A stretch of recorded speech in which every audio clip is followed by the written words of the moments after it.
Се поголем број граѓани сметаат дека Македонија стагнира во процесот на интегрирање во Европската унија. Во споредба со минатата година расте бројот на оние кои сметаат дека причина за тоа е неисполнувањето на домашните реформи. Во 2015 секој трети граѓанин практично мисли дека главната причина е неисполнувањето на реформите, во 2014 тоа беше секој четврти.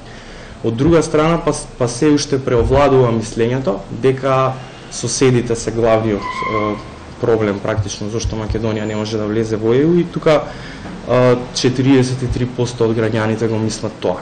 Кој од соседите конкретно со колкав процент учествува во овој проблем не е опфатено во анализата.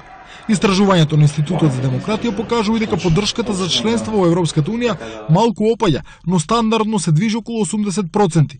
Но кога ќе се внесе факторот име на државата, се создаваат разлики. Мнозинство граѓани се уште подготвени да влезат во ЕУ само под услов да нема отстапки за името. Меѓутоа расте процентот и на оние граѓани кои што би прифатиле промена доколку тоа е некако поврзано со влезот во ЕУ.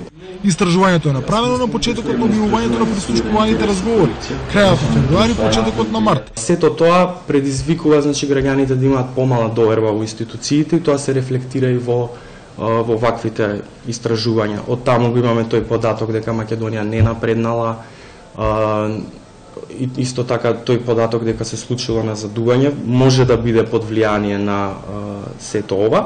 Ако се погледнат резултатите по етничка линија, најголем дел од етничките македонци сметат дека главната причина за тоа што Македонија не е дел од Европската унија се соседите, или 46,1%. Исто мислат и 37,2% од етничките албанци. Мнозинство албанци пак сметат дека главната причина е неостварувањето на домашните реформи, или 50,3%. Со исто мислење се и малку повеќе од 1/4 од испитениците македонци, односно 26,7%.